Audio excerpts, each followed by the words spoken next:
ma'am.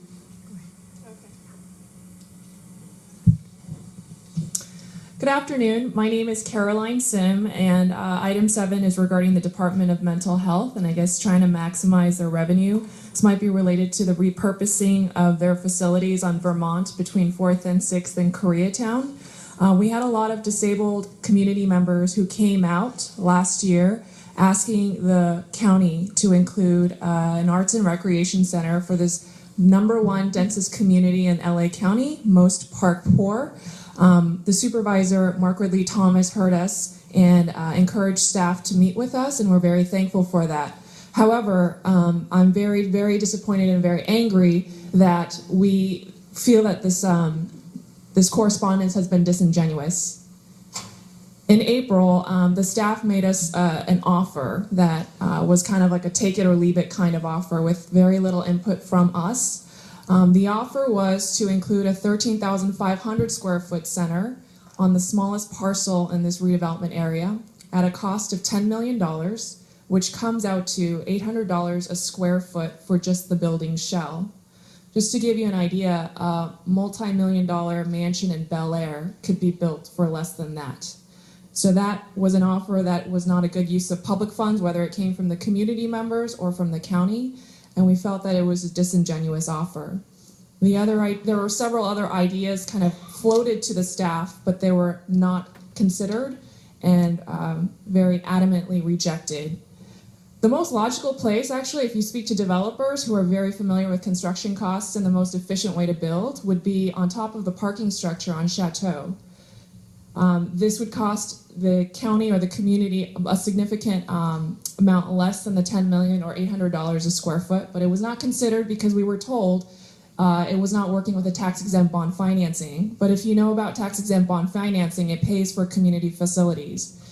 I'm just upset that this is yet another time the community is not being listened to and railroaded on a major redevelopment project. And I would like very sincere, genuine discourse with the county. Ma'am, your time. We've asked for instance, now I'm not going to get emailed or called back about a simple question such as when the next Board of Supervisors meeting will be considered to choose the developers. Stay on the topic, ma'am. But you're not, Madam Chair, I don't know that she's aware that this is item number 7, dealing with the mental health department issue. So you may not be addressing the issue that you're intending to. So I just thought there was a nexus between Department of Mental Health and the facility being developed. Thank you. Next speaker. Well, I must tell you, my experience with fair public hearings, and I believe this is a fair public hearing, is that the 5 supervisors are required to pay attention to the speaker or the computer in front of their desk. Fortunately, one of them was, fortunately. But after 2 minutes of what I would describe as choreographed, comment about a different item. So item 7 is about the mental health proposed published changes rather. Now, here is a problem for those of us who have worked up in the state, Supervisor Kuehl, Supervisor Ridley Thomas, Supervisor Solis, Supervisor Antonovich. Here we have some revised charges, and I've glanced at them, and when you look at them closely, of course, the first one blows you out of your chair, which is that it's $590 for a mental health charge for someone who's in jail. But then you realize, well, hang on, let me look at these, and some of them are utterly confusing, and as I brought up last year. But the reason for these proposed changes, which are not actually based on the previous state stated charges. The state is supposed to state certain charges historically. The last couple of years, they have been deficient at doing so. They have failed to do so for reasons which can only be answered by Supervisor Kuehl and Mr. Ridley Thomas, who are in constant contact.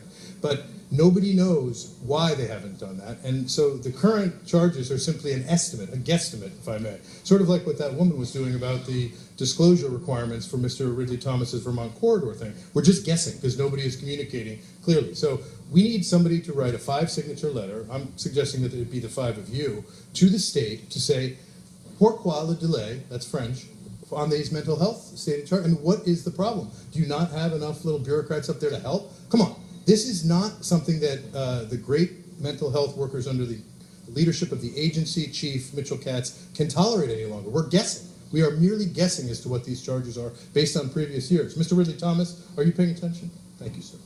I am, are you, Yes, sir. Madam Chair? At this time, seeing no further comment, Supervisor Antonovich moves to close the public hearing and moves the item. Without objection.